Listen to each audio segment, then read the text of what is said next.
আসসালামু আলাইকুম এভরিওয়ান, আশা করি সবাই অনেক ভালো আছেন। আলহামদুলিল্লাহ আমরাও অনেক ভালো আছি। আমার এই কিউট কিউট ফ্যামিলি মেম্বারগুলো নতুন পাতা ছেড়েছে সবুজ রঙের। কী যে চমৎকার লাগছে দেখতে, বলার মতো না। তবে জায়গা চেঞ্জ করার সময় হয়ে গেছে, এখানে আর বেশি দিন রাখা যাবে না। দুদিন আগে শাপলা আনা হয়েছিল, তবে রান্না হয়নি, আজও হবে না। আজ বেশ কিছু সবজি আমি কেটে কুটে ভাপিয়ে ফ্রিজে রেডি করে রাখবো। সবজি ফ্রিজে রেডি করা থাকলে আসলে যখন তখন যেভাবে ইচ্ছা নামিয়ে রান্না করা যায়, অনেক সময় বেঁচে যায়। এই প্রচণ্ড গরমে যারা আসলে প্রিয় মানুষদের জন্য, কাছের মানুষদের জন্য প্রতিদিন তাদের পছন্দ অনুযায়ী রান্না করে খাওয়ান, তাদেরকে আসলে যতই ধন্যবাদ দেওয়া হোক কমই হয়ে যাবে। কারণ আগুনের পাশে দাঁড়িয়ে এই প্রচণ্ড গরমে রান্না করা কি পরিমাণ যে কষ্টের, এটা শুধু তারাই জানেন যারা কাজটা করেন। অন্যরা ব্যাপারটা আসলে খুব একটা বোঝে না। তবে আমার মতো অলস যারা আছেন তারা কিন্তু একটু বেশিই বোঝেন। রান্নার ব্যাপারে আমি আসলে খুব একটা কিছু জানি না, তবে রান্নার ব্যাপারে জানতে, কারো কাছ থেকে শিখতে আমার অনেক ভালো লাগে। কিছুদিন আগে আমার কাছের এবং প্রিয় একজন মানুষ আমাকে শাপলার বেশ মজার একটা রেসিপি করে খাইয়েছিলেন। সেই থেকেই আসলে মনে হচ্ছিল যে একটু শাপলা রান্না করি। তাছাড়া আমার বাসায় শাপলা খুব একটা আনা হয় না। আমি হয়তো তার মতো মজা করে রান্না করতে পারলে রেগুলার খাওয়া হতো। আসলে প্রশংসা পেতে কিন্তু আমাদের প্রতিটি মানুষের খুব খুব ভালো লাগে। তবে প্রশংসা পেতে হলে যে পরিমাণ শ্রম দিতে হয়, যে পরিমাণ কষ্ট নিতে হয়, সেই পরিমাণ শ্রম দিয়ে কষ্ট নিতে আমরা আসলে অনেকেই বিরক্ত হই, আমাদের ভালো লাগে না।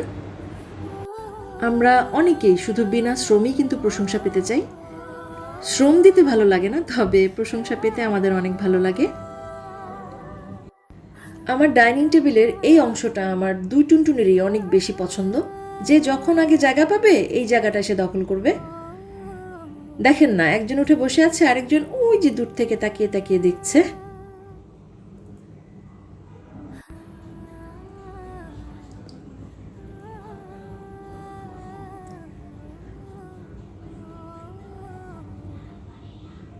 মতিঝিলের শুক্রবারের মেলা থেকে আমি এই দুটো জিনিস কিনেছিলাম। 50 টাকা করে, সম্ভবত 100 টাকা নিয়েছিল। আমার কাছে অসম্ভব ভালো লেগেছে। আমি আবার একটাকে প্লেন রেখে আরেকটার মধ্যে একটু ক্লের বর্ডার করে দিয়েছিলাম। না করলেও হয়, এমনিতেই অনেক সুন্দর। তবে মনে হলো একটু নিজের কারিগরি করলাম। আসলে জিনিসপত্র মাঝে মাঝে একটু এদিক ওদিক করে ব্যবহার করলে আমার অনেক ভালো লাগে। একই রকম জিনিস দিনের পর দিন আমার কেন জানি দেখতে ভালো লাগে না, যার জন্য আমি বেশিরভাগ সময় একটু কম দামি জিনিস ব্যবহার করি, যেন যখন তখন চেঞ্জ করে ব্যবহার করা যায়।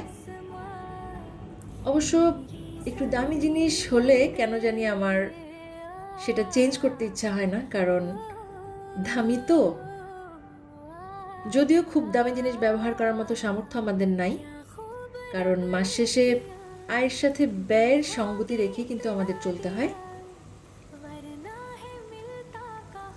আসলে আমি যা ভাবি, আমার জীবনযাপন যেমন, তার প্রতিটা ব্যাপারই আপনাদের সাথে আমি পুরোপুরি শেয়ার করি। এখানে কিন্তু এতটুকু মিথ্যা নেই। আমার জীবনযাপনের, আমার চিন্তা ভাবনা বা কথাবার্তার এতটুকু কিছু যদি আপনাদের ভালো লেগে থাকে, তাহলে প্লিজ আমার চ্যানেলটি সাবস্ক্রাইব করে আমার পাশে থাকবেন, আমাকে সাপোর্ট করবেন। সেই সাথে আমার পরিবারের জন্য দোয়া করবেন। আপনারাও আপনাদের পরিবার নিয়ে হেফাজতে থাকবেন। আল্লাহ হাফেজ।